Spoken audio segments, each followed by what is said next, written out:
appelle à partager notre foi avec les autres. Il nous appelle à être des témoins. Et puis quand j'étais au foyer ce matin, il y a une madame qui me dit, j'ai partagé la bonne nouvelle avec quelqu'un d'autre cette semaine. Elle était contente de me dire qu'elle partageait sa foi. Et on ne peut pas passer à côté dans les Écritures. Le Seigneur nous a choisis afin qu'on aille et qu'on porte du fruit. Donc, c'est pas, on ne pourra pas se dire, je suis trop gêné. Je vais vous montrer comment c'est simple. Ça va être simple ce matin. Des fois, ça peut être plus compliqué, dépendamment avec qui vous vous adressez, mais il y a la simplicité d'inviter des gens pour qu'ils entendent la parole de Dieu. Et la Bible nous dit qu'il y a plus de joie dans le ciel pour un pécheur qui se repent que pour 99 justes. Donc, c'est vraiment le ministère par excellence. Souvent, les gens disent, je ne sais pas si j'ai un don dans le Seigneur ou un ministère. Tu as le ministère où tu as le don de partager ta foi avec les autres. Ce que Dieu a fait pour toi, tu dois le partager. On va commencer dans Actes chapitre 1, verset 8. C'est le texte que la Bible nous dit que c'est le Saint-Esprit qui va venir sur nous pour être des témoins. C'est pas notre capacité intellectuelle qui fait qu'on est des témoins, mais c'est le Saint-Esprit en nous qui nous excite à partager notre foi, qui nous excite à dire aux autres le message de l'Évangile, la bonne nouvelle. Dans Acte 1.8, il nous dit, vous recevez une puissance, le Saint-Esprit, survenant sur vous et vous serez mes témoins à Jérusalem, en Judée, en Samarie, jusqu'aux extrémités de la terre. Donc, le Saint-Esprit vient vivre dans le croyant. On a déjà dit qu'il y avait 3 choses qui prouvaient qu'on était des croyants. Premièrement, les Écritures, 1 Jean 5.13, Dieu dit j'ai écrit ces choses afin que vous sachiez que vous avez la vie éternelle. Puis il dit, l'Esprit lui-même rend témoignage à notre esprit que nous sommes des enfants de Dieu. Donc, le témoignage de l'Esprit. Puis la 3e chose, nous savons que nous sommes passés de la mort à la vie parce que nous aimons les frères. Donc, la bénédiction qu'on a ensemble ce matin, c'est à cause que le Saint-Esprit vient en nous. C'est pas une relation normale. Les gens vont payer pour avoir des relations entre eux autres, pour avoir du bon temps, pour essayer de... Mais nous autres, par le Saint-Esprit qui est en nous, on devient une famille. Et cette famille-là est appelée à grandir. C'est comme, je ne sais pas si vous avez vu tous les enfants qu'on a eus cette année. C'est des enfants naturels qu'on a, mais vraiment, c'est la bénédiction du Seigneur. Dans l'Église, il faut qu'ils rentrent des nouveaux. Ça fait partie de qui on est pour qu'on puisse s'en occuper. Maintenant, il y a 2 réalités. Je vais regarder dans Luc chapitre 13, verset 19 à 31. Il ne faut pas oublier, et c'est pas à la mode ce que je vais vous dire là ce matin, qu'il y a un enfer où que les gens vont être damnés éternellement. Ceux qui n'ont pas cru s'en vont en enfer. L'Église, à un certain moment donné, a essayé de diminuer ça en disant qu'il allait avoir un espace entre les deux. Ils appelaient ça le purgatoire, un temps où on enlève les derniers péchés qui restent jusqu'à ce qu'on rentre. Puis c'est pour ça que les gens payaient pour les morts, payaient des messes, payaient pour faire sortir la personne du purgatoire. Mais dans les Écritures, tu vois pas ça. Tu vois, il y a le ciel pour ceux qui ont cru et l'enfer pour ceux qui n'ont pas cru. Puis ça, c'est important de se le rappeler parce que ça va faire quoi quand vous croyez la parole de Dieu? Ça vous donne de la compassion. Ça nous excite à dire, hey, moi, je veux pas que mes parents aillent dans ce lieu de tourment. Je veux pas que mes frères et sœurs aillent dans ce lieu de tourment. C'est pas vous autres qui allez les convertir, mais c'est vous autres qui allez être des témoins auprès d'eux autres, par exemple, parce qu'ils nous regardent comment nous autres, on vit. Dans Luc 13, 19 à 31, je pense que j'ai pas le bon texte. Excusez-moi. Je vais retourner dans les Écritures. Pas le bon, mais le mauvais. Luc 13. Non, c'est pas ça. Excusez-moi, j'enlève une lunette. Qui l'a trouvé avant moi? Je souffre cruellement dans cette flamme. Personne m'aide.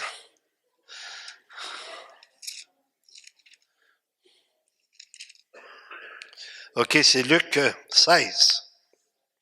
Merci beaucoup pour m'avoir aidé. Je sais que vous priez pour moi et je le trouve pendant que vous autres, vous avez du plaisir à voir que je suis dans la misère par-dessus la tête. Luc 16. Excuse-moi, Francesca, si je ne t'avais pas donné le bon verset. Il y avait un homme riche qui était vêtu de pourpre et de fin lin et qui chaque jour menait joyeuse et brillante vie. Juste en partant, c'est pas mauvais ce que le gars est en train de faire là. L'importance de comprendre, c'est si as-tu mis ta confiance dans le Seigneur ou si tu l'as pas mis. Parce qu'il y a des gens qui vont être, même dans l'Église, qui vont prospérer, qui vont avoir de l'abondance, mais qui mettent Dieu en premier dans leur vie. C'est ça l'impact. Un pauvre nommé Lazare était couché à sa porte couvert d'ulcères. Et désireux de se rassasier des miettes qui tombaient de la table du riche, et même les chiens venaient encore lécher ses ulcères. Le pauvre mourut, et il fut porté par les anges dans le sein d'Abraham. Le riche mourut aussi, et il fut enseveli. Dans le séjour des morts, il leva les yeux, et tandis qu'il était en proie au tourment, il vit de loin Abraham et Lazare dans son sein. Donc là, il tombe dans un lieu de tourment terrible. Vous avez ça dans le psaume 73 aussi. Des fois, des gens disent, écoute, eux autres, ils ont l'air plus heureux que nous autres, ils ont l'abondance. Et jusqu'à ce que j'ai vu le sort final du méchant. Celui qui ne croit pas en Dieu, celui qui méprise Dieu, celui qui veut rien savoir de Dieu. Puis la question, je me dis, si quelqu'un veut rien savoir de Dieu pendant qu'il est sur la terre, pourquoi qu'il passerait l'éternité avec lui? Ça n'a comme pas de sens. C'est juste normal que le Seigneur va appeler ceux qui deviennent ses enfants.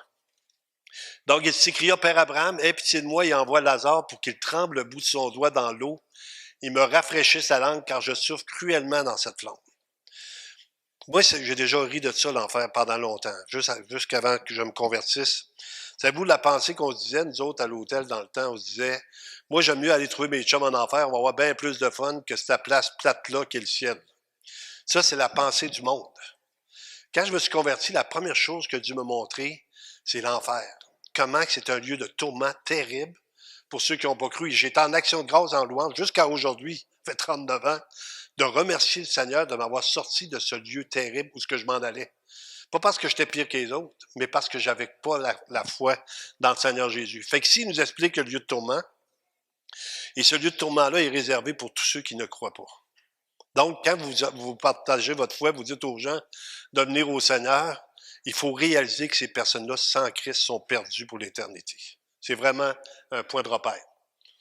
Abraham répondit, mon enfant, souviens-toi que tu as reçu tes biens pendant ta vie et que Lazare a eu des maux pendant la sienne. Maintenant, il est ici consolé et toi, tu souffres.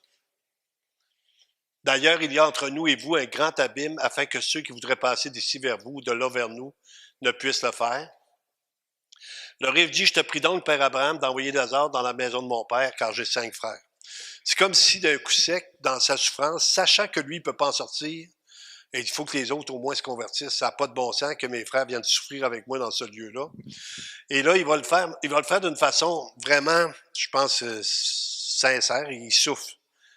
C'est pour qu'il leur atteste ces choses afin qu'ils ne viennent pas aussi dans ce lieu de tourment. Et là, quand on regarde ça, on se dit, ben, coudonc, le Seigneur va intervenir, mais le Seigneur, il va dire, ils ont Moïse et des prophètes. Ils ont déjà tout ce qu'il faut. Abraham répondit, ils ont Moïse et des prophètes, qu'ils les écoutent. Et il dit, non, Père Abraham, mais si quelqu'un des morts va vers eux, ils se repentiront. Avez-vous déjà entendu la phrase, on n'a jamais vu un mort revenir. Jésus est revenu. Savez-vous qu'est-ce qu'ils ont fait, les gens, quand Jésus est revenu des morts, quand il est ressuscité, les gens qui gardaient la tombe, ils ont accepté de l'argent pour dire que c'était ses disciples qui l'avaient enlevé. Malgré la résurrection de Jésus-Christ, ces gars-là ont préféré l'argent à dire la vérité. Maintenant, il nous dit, s'ils n'écoutent pas Moïse et les prophètes, ne se laisseront pas persuadés quand même quelqu'un des morts ressusciterait. Quand même quelqu'un des morts ressusciterait. Ça finit que le verset 31. Fait que maintenant qu'on sait ces réalités-là, je ne sais pas, je peux vous demander, bon, premièrement, offrir un test. Quels sont ceux qui croient que l'enfer existe? Normalement, c'est écrit. Hein, il est écrit. Donc, l'enfer existe. Si l'enfer existe, quels sont ceux qui croient que ceux qui ne mettent pas leur confiance à Jésus s'en vont en enfer? Voyez-vous? 1 et 1 fait 2. Les gens qui ne mettent pas leur confiance en Jésus-Christ sont perdus éternellement. Romains 3, 23, il nous dit que tous ont péché et sont privés de la gloire de Dieu. Donc, on était de leur nombre, si on peut dire. On était tous dans la même catégorie. On était des pécheurs perdus, des gens qui n'avaient pas reçu Jésus-Christ. Et là, le Seigneur nous sauve miraculeusement. C'est vraiment un miracle qu'on soit ensemble ici aujourd'hui. Là. On n'est pas tous des gens qui ont des affinités. On n'est pas tous des atomes crochus. On vient pas. On vient ici parce que le Seigneur nous a appelés et on devient maintenant des ouvriers avec Christ. On a parlé, on donne des diplômes, on dit aux gens merci pour la musique, puis c'est reconnaissable, merci pour l'accueil, merci pour la garderie. On a fait ça la semaine passée, on en a donné 26. 26 certificats pour remercier les gens. Mais il y a une chose qu'on n'a pas donnée et que vous pouvez tous obtenir. Merci d'avoir partagé votre foi avec quelqu'un.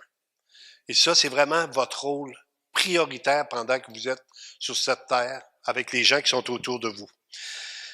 Dans Matthieu 28, 19, 20, quand Jésus est parti, il a donné un commandement. Vous vous souvenez, on dit ça, c'est des paroles vraiment importantes. Le Seigneur donne un commandement aux gens.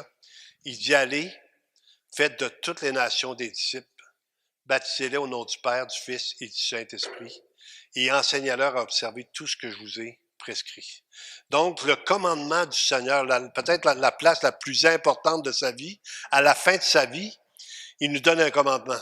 Quand les actes des apôtres commencent, il nous dit maintenant, je vous envoie le Saint-Esprit qui va venir en vous et qui va vous permettre d'être des témoins. Des gens qui vont partager aux autres qu'est-ce que Christ a fait. Hein? On voit ça dans un texte. Va dans ta maison vers les tiens, raconte-leur tout ce que le Seigneur t'a fait. Maintenant, ça ne veut pas dire que les gens vont recevoir votre témoignage. Ça ne dit pas ça dans les Écritures. Il y en a qui peuvent le recevoir, puis il y en a qui ne le recevront pas. Mais pour avoir la paix dans votre cœur, vous dites, au moins j'y ai dit. Hein? Il n'y a rien de plus triste que des fois de voir des gens qui meurent pour dire, je n'ai pas partagé ma foi. Là, le Seigneur permet qu'un autre ait partagé. Il y a des gens qui vivent sous la condamnation à cause de ça. Mais je veux pas qu'on soit sur la condamnation, je veux qu'on soit dans l'obéissance. Seigneur, donne-moi des gens à qui je peux partager ma foi. Maintenant, la place la plus simple dans les Écritures, ce qu'on voit quelqu'un partager sa foi, c'est Jean, chapitre 1, versets 46 et 47. Et là, il n'y a personne qui peut me dire « Je connais pas assez ma Bible pour témoigner ». Alors, regardez ce verset-là, comment il est simple. C'est trop beau. Nathanaël lui dit « Peut-il venir de Nazareth quelque chose de bon? » Philippe lui répondit « Viens et vois. » Ça, c'est son évangélisation. Sa grosse journée d'évangélisation. Viens puis vois. Écoutez, c'est ça qu'on fait pour Noël, pour le 9, pour la fête des champs, mais pour le 17, on dit aux gens, viens voir, venez à l'église. On vous donne le repas, c'est sûr que la nourriture est là, mais viens et vois. Viens voir ce que c'est que de marcher avec Dieu. Et la plupart des gens, quand ils rentrent ici, j'ai jamais senti autant d'amour. C'est le premier signe. Hein, il dit, associez tous connaîtront que vous êtes des disciples à l'amour que vous avez. Les gens rentrent à l'église, il dit, en tout cas, il y a de l'amour dans l'église, c'est incroyable. C'est quoi ce monde-là? Qu'est-ce qu'ils vivent? Ils ont une relation avec Christ. Après ça, on amène l'Évangile, mais pendant que ces gens-là sont ici, ceux que vous avez invités, vous avez prié pour eux autres. Vous avez déjà préparé leur cœur à recevoir l'Évangile. Et la prédication, je ne peux pas les convaincre. Mais le Saint-Esprit parle au cœur des siens, puis il va les convertir. Et là, on va voir des gens qui vont être sauvés pour l'éternité. Moi, c'était la plus grande chose, la plus grande reconnaissance que j'ai encore jusqu'à aujourd'hui, c'est que quelqu'un m'a partagé sa foi. Pour que je puisse me tourner vers le Seigneur. Je me dis, c'est-tu merveilleux, c'est incroyable. Pendant qu'il y en a qui disent, pas lui. Hein, il y en a des fois, je me dis, j'espère qu'il ne se convertira pas, va être poigné avec l'Église. Mais c'est pas comme ça qu'on doit voir ça. Si la personne se convertit, deviennent enfants de Dieu. Et gênez-vous pas pour donner un petit papier, ça se donne tellement bien, j'en ai donné hier encore. Écoute, tu dis, viens voir, viens faire un tour, on vous invite, venez connaître notre Église. Puis il y a des gens qui courent après moi pour en avoir, fait que ça fait changement avec des fois des gens qui voulaient pas. Les gens veulent savoir, c'est quoi votre Église? Cette semaine, j'ai eu le privilège, il y a deux personnes qui sont venues ici, de la garderie, sont venus visiter les lieux parce que ça se peut qu'il y ait besoin de locaux à un moment donné. Et les gens étaient complètement éblouis de voir l'église qu'il y avait. Mais là, il n'y avait personne dedans encore. J'ai dit, c'est rien. Si vous venez, on a pu leur donner une invitation. Ils ont dit que vous êtes donc bien organisés, les enfants, la garderie, la chose. J'ai dit, c'est rien, c'est les gens qui font l'église. Puis là, ils sont partis avec une invitation. Ils ont dit, en tout cas, je pense qu'ils vont venir. En tout cas, c'est Dieu qui fait l'œuvre, là. Mais il y avait vraiment un désir de voir maintenant. J'ai dit ça, quand vous allez voir comment ça se passe, comment les gens célèbrent Dieu, comment les gens sont ensemble, ça va être une bénédiction pour vous.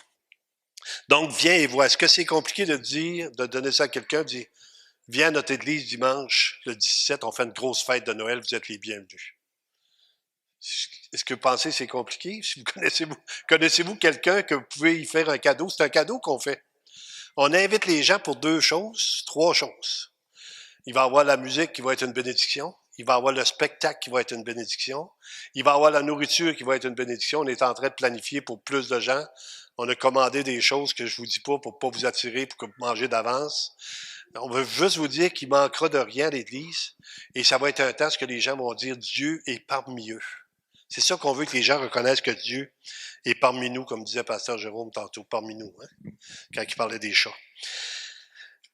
Proverbe 11:30. La Bible nous dit que le sage, Proverbe 11:30, le fruit du juste est un arbre de vie et le sage s'empare des âmes. Il y a un gars qui fait un ministère extraordinaire au Québec qui s'appelle Claude Tremblay. Je ne sais pas si vous le connaissez. Claude Tremblay, depuis des années, fait tous les villages du Québec au complet. Il cogne aux portes et il leur parle comment Jésus est bon. Il est arrivé dans des situations, j'ai fait l'évangélisation un peu avec lui à un moment donné. Nous autres, on est arrivé à Mont-Laurier dans une maison parce que la personne avait la corde pour se pendre. On a battu des records de suicide l'année passée au pays, à force que les gens sont découragés. Les gens ne savent plus où donner de la tête. Ils ont dit que c'est inimaginable. À la grandeur du Canada, ils ont mis une nouvelle ligne parce qu'ils ne savent plus comment faire pour empêcher les gens de s'enlever la vie. Les gens sont sans Christ, sans Dieu, sans espérance. Puis vous vous souvenez qu'est-ce que ça a fait dans votre vie la journée que vous êtes convertis? Ça vous a donné de l'espérance. C'est dit qu'avant ça, on était comme ça, mais maintenant, on a de l'espoir. Il n'y a rien de plus grand. Vous n'avez rien de plus grand dans votre vie que le Seigneur Jésus que vous pouvez partager aux autres. Dans Romains chapitre 10, versets 14-15, Romains 10, 14-15, vous savez, on fait de la radio, de la télévision, vous autres aussi avec moi, parce que je vous inclus, c'est notre Église depuis 22 ans. Ça fait 22 ans qu'on dit aux gens, à la radio et à la télévision, de se convertir, de se tourner vers Jésus. J'ai pas changé de message. Même, je me demande comment les gens font pour l'écouter, parce que quand j'écoute un petit bout, je me dis, si, les boulots sont tough d'être encore à la radio. Mais je me dis, pourquoi on paye autant, ça nous coûte quand même 6 000 $, c'est pas si pire, par année, pour avoir une émission de radio de 15 minutes. Puis là, je me disais, s'il y a un âme de sauver, quel est le prix d'une âme? Une âme sauvée éternellement, il n'y a pas de prix pour ça. Puis je me dis, tant il y a aussi longtemps qu'on va avoir le souffle, la respiration, on va annoncer l'Évangile. On le fait à la radio, à la télévision. Puis ici, qu'est-ce qu'il nous dit? Comment donc invoqueront-ils celui en qui ils n'ont pas cru? Comment est-ce qu'ils peuvent prier le Seigneur s'ils n'ont pas cru? Et comment croiront-ils en celui dont ils n'ont pas entendu parler? Maintenant, vous allez vous dire, au Québec, ils en ont tous entendu parler. Mais je peux vous dire une chose, ils n'en ont pas entendu parler de la bonne manière. Fait que les gens sont toujours en train de réaliser ou de faire les choses. Quand je parlais avec quelqu'un la semaine passée, j'ai vu ça passer sur Internet cette semaine, quelqu'un, Marc, il dit, je sais que pour mon salut, ce que je dois faire, c'est de faire du bien aux autres et de vraiment prendre soin de mon prochain. Ça sauve pas le monde, ça. Ça, c'est le deuxième commandement. Le premier commandement, tu aimeras le Seigneur ton Dieu. Fait que si tu fais le reste puis que tu n'as pas mis le premier commandement en pratique, tu n'appartiens pas au Seigneur. Il y a plein d'œuvres humanitaires dans le monde. On va en Haïti, il y a plein d'œuvres humanitaires non chrétiennes qui font du bien et qui aident aux gens. Mais celui qui appartient au Seigneur, c'est celui qui a mis sa confiance en Jésus. Fait que si on peut leur expliquer de quelle façon être sauvé, ben c'est gloire à Dieu. Et comment croiront-ils en celui dont ils n'ont pas entendu parler? Et comment n'entendront-ils parler s'il n'y a personne qui prêche? Et comment y aura-t-il des prédicateurs s'ils ne sont pas envoyés, selon qu'il est écrit, qu'ils sont beaux les pieds de ceux qui annoncent la paix, de ceux qui annoncent de bonnes nouvelles. Fait que si le Seigneur est en train de nous encourager en disant, tu es en train d'annoncer, puis écoutez, à chaque fois que j'entends des témoignages de gens qui ont témoigné quelqu'un, c'est avec joie qu'il dit, c'est incroyable, j'ai pu partager ma foi. Il dit, celui qui sème avec l'âme va récolter avec chant d'allégresse. Vous savez jamais qui, un jour, va se tourner vers le Seigneur. Il nous dit d'aller vers les nôtres dans Marc chapitre 5, versets 18 à 20. Comme il montait dans la barque, celui qui avait été démoniaque lui demanda la permission de rester avec lui. Jésus ne le lui permit pas. C'est quand même exceptionnel qu'un gars se convertit, veut suivre le Seigneur. Le Seigneur, il dit, j'ai une petite job pour toi en attendant. Qu'est-ce que tu vas faire? Mais il lui dit, va dans ta maison vers les tiens et raconte-leur tout ce que le Seigneur t'a fait et comment il a eu pitié de toi. Maintenant, le gars n'est pas parti avec des versets bibliques, même si on utilise des versets bibliques souvent. Il est parti avec son témoignage. parce qu'il n'y avait pas, probablement pas lu la Bible, c'est un démoniaque, il est enchaîné. Le Seigneur le délivre, mais il va dire ce que j'ai fait pour toi. Qu'est-ce que Jésus a fait pour vous? Qu'est-ce que ça l'a changé la journée que vous avez cru dans le Seigneur Jésus? Quel espoir vous avez maintenant? Comment vous pouvez le partager aux autres? Et là, c'est fait vraiment une bénédiction de le dire aux autres. Puis je peux vous dire, quand c'est arrivé chez nous, au début, pas été applaudi, j'ai pas été vu comme un héros, moi, là, quand je me suis converti, là.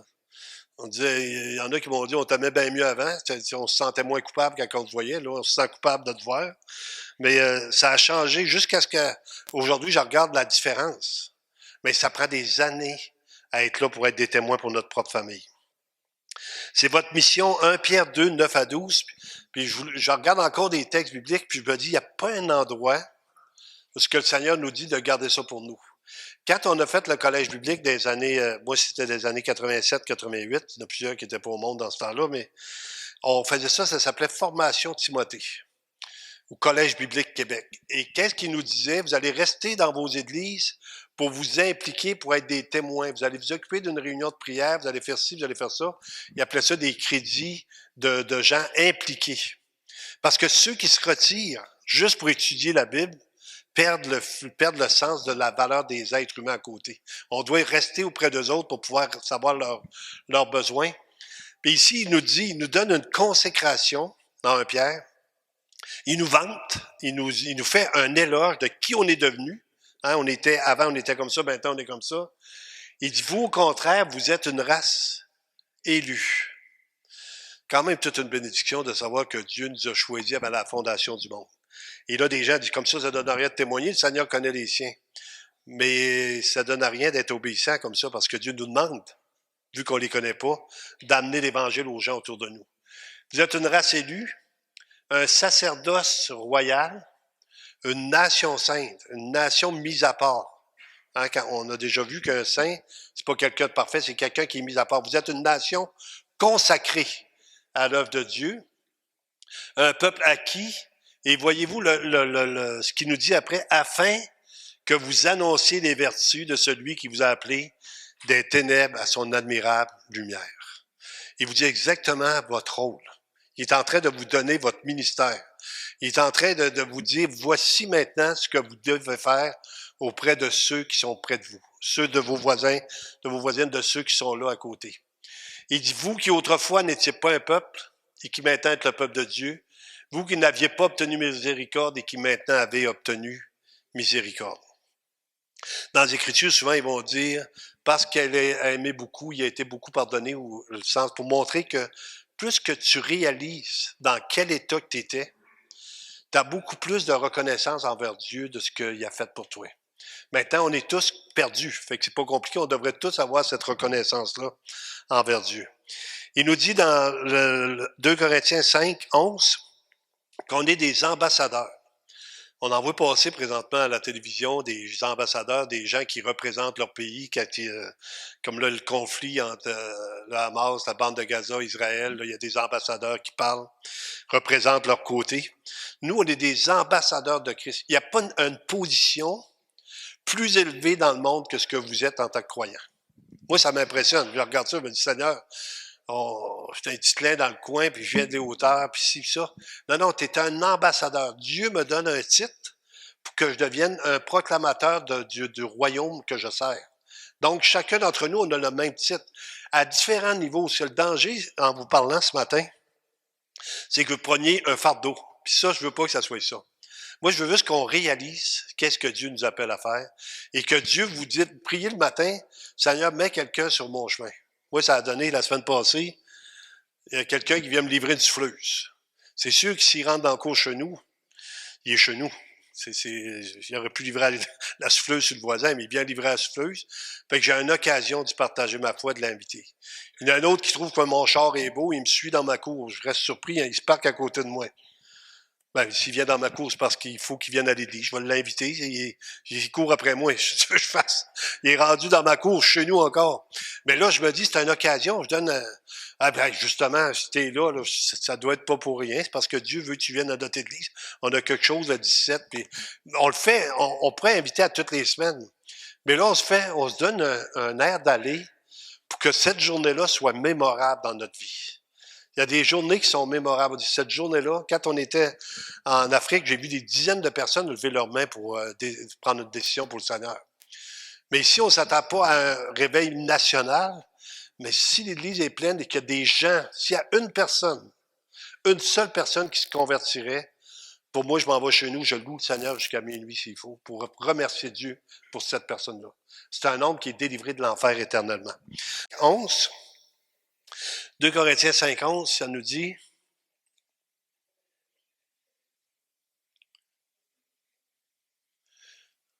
2 Corinthiens 5, 11... »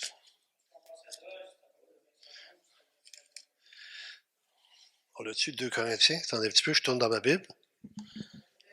Oh là!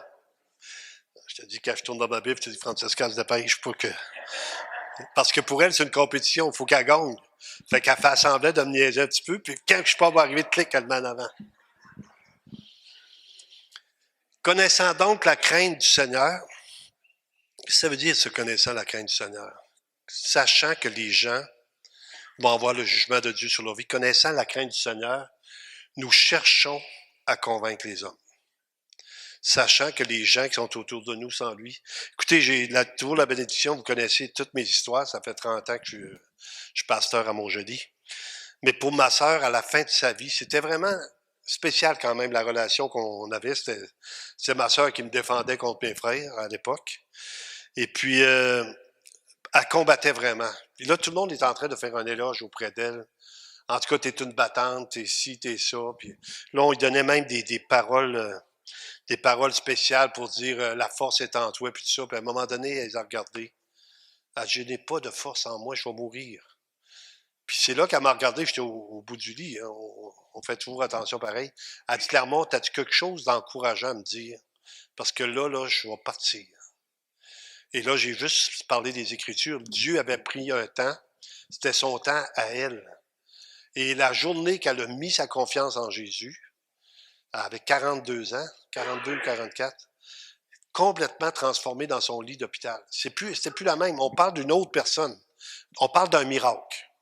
Une autre personne qui décide maintenant que c'est important que les autres se convertissent.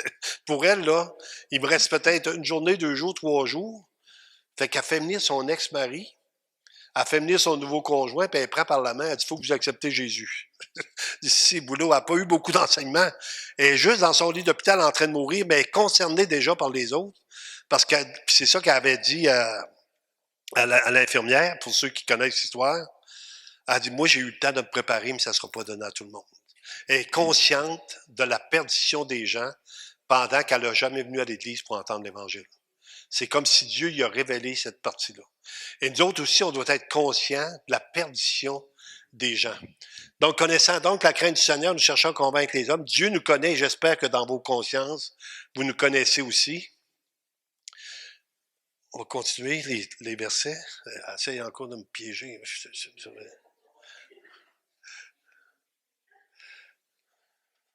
Je t'avais de prendre ma Bible, là. OK. Phew. Nous ne nous recommandons pas de nouveau vous-même auprès de vous, mais nous vous donnons l'occasion de vous glorifier à notre sujet afin que vous puissiez répondre à ceux qui tirent gloire de ce qui est dans les apparences et non dans le cœur. En effet, si je suis hors de sens, c'est pour Dieu. Si je suis de bon sens, c'est pour vous. Car l'amour de Christ nous presse. Ça, c'est la motivation. Ce matin, je suis béni. Quand je vais au foyer, on n'était pas nombreux. Il y a une madame qui vient me voir et elle dit, il y a des gens qui font du travail pour Dieu, pour essayer de le gagner, mais elle dit, c'est pas de même que ça marche. Elle dit, c'est l'amour de Dieu qui fait qu'on fait du bien aux autres. Elle vient me dire ça à 93 ans. Elle n'a jamais été dans une église évangélique et elle, là, est juste convaincue. Elle dit, on a fait du mal dans notre vie. Quand j'entends ça d'une personne âgée, j'étais un petit peu gêné avec ce que j'ai fait dans ma vie. Je dis, bon, ça me semble on n'est pas égal. Mais elle a dit, c'est l'amour. C'est l'amour, pasteur, c'est l'amour de Christ. Puis elle dit, merci que vous êtes là tous les dimanches pour nous parler de Jésus. Elle dit, c'est tellement beau de le voir. Ben là, elle le voyait sur la croix. Je n'ai pas de grosse différence avec ça parce que nous autres, on sait qu'il est ressuscité. Mais elle avait déjà compris ça. C'est l'amour de Christ qui nous presse.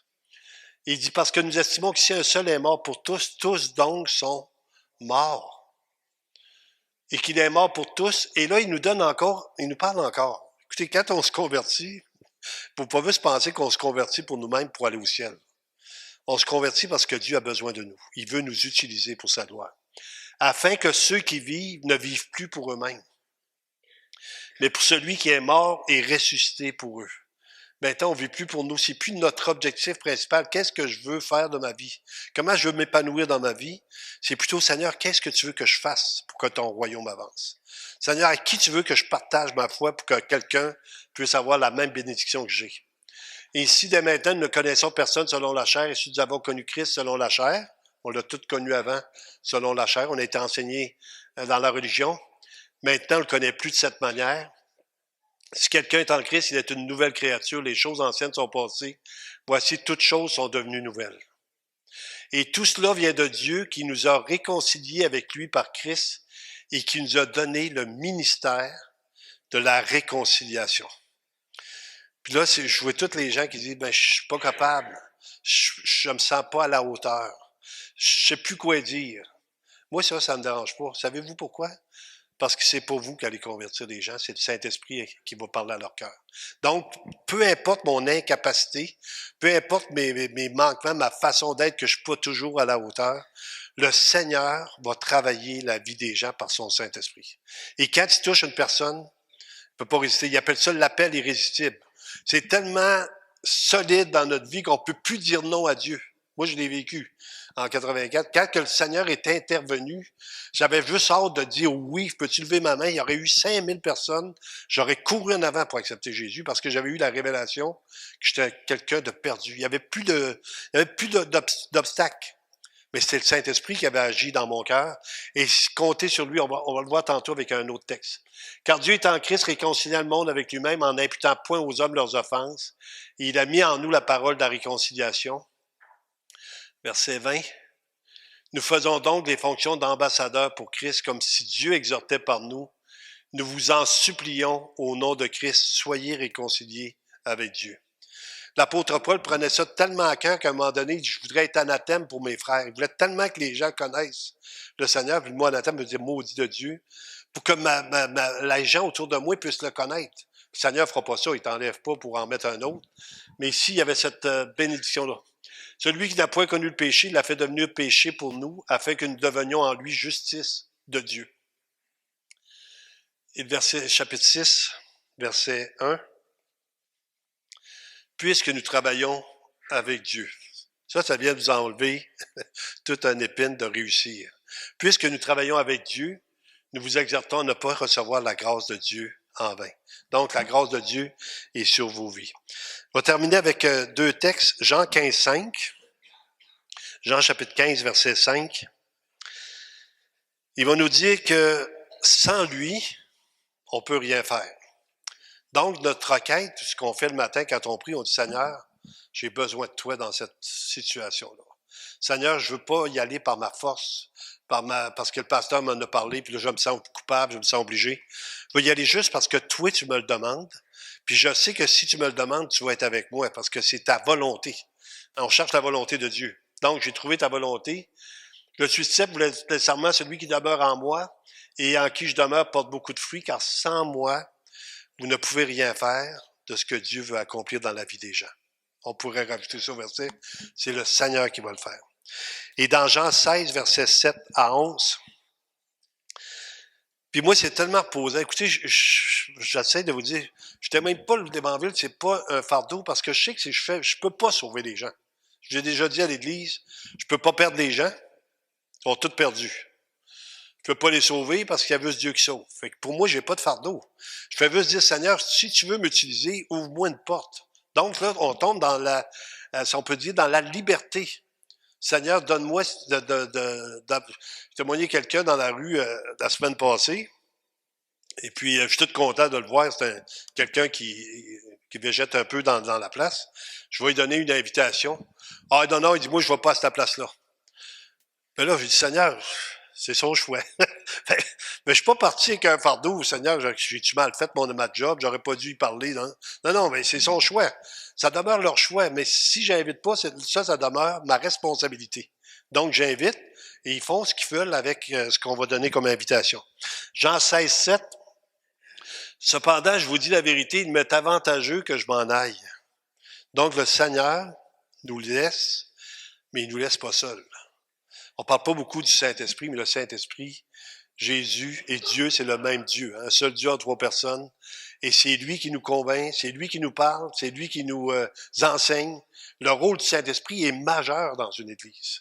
Les gens qui présentement sont invités puis qui vont venir, c'est le Saint-Esprit qui est en train de leur parler. Nous autres, on est à l'église en train de louer le Seigneur. Le Saint-Esprit est en train de faire son œuvre. Et savez-vous qui va venir? Ceux que le Seigneur appelle vont venir. C'est aussi simple que ça. Et puis, ça va être comme ça. C'est la même chose à Rivière-du-Loup. Cependant, je vous dis la vérité, vous êtes avantageux que je m'en aille, car si je m'en vais pas, le consolateur ne viendra pas vers vous, mais si je m'en vais, je vous l'enverrai. Et quand il sera revenu, il convaincra le monde en ce qui concerne le péché, la justice et le jugement. Le rôle du Seigneur lui-même. Savez-vous comment on finit avec ça? La gloire est à Dieu seul. Personne ne peut sauver personne. Personne ne peut gagner une personne à Christ. On est juste en train d'obéir. Et quand quelqu'un est touché, vous savez que c'est Dieu qui l'a fait. Fait que je dis, hey, merci Seigneur pour ce que tu as fait. C'est incroyable. C'est vraiment miraculeux. Et la personne qui reçoit le Seigneur est tellement reconnaissante après, elle va dire merci de m'en avoir parlé. Merci que tu as osé m'en parler. Des fois, c'est sur le lit de mort. Mais là, souvent, ma faute. J'ai pesé sur le piton. Hey, Alain, il est allumé. Je pensais que tu dormais. Moi, là, je te surveillais. Il n'y a plus de micro, ce qui se passe là, parce que tantôt, j'ai mis un blâme sur sa vie, puis là, il est correct. Il est humble maintenant. Là. Non, non, je l'aime bien, mon Alain. Mon Alain. En ce qui concerne le péché, parce qu'il ne croit pas en moi. La justice, parce que je vais au Père et que vous ne me verrez plus. Le jugement, parce que le prince de ce monde est jugé. Donc, on va terminer en prière, mais on termine cette prière-là pour ce qu'on vient de faire là, parce que là, on prend la Sainte-Sainte. La Sainte-Sainte, c'est une communion particulière qu'on a les uns avec les autres. Ça prône l'unité de Christ, fait qu'on va le faire, mais on va juste prier pour ça. Fait qu'il y a des petites invitations en arrière, il y en a là, c'est jusqu'au 17. Et puis, sentez-vous pas coupable. Sentez-vous libre, mais avec le désir de dire, Seigneur, donne-moi des gens cette semaine ou l'autre semaine. Seigneur Dieu éternel, on veut te remercier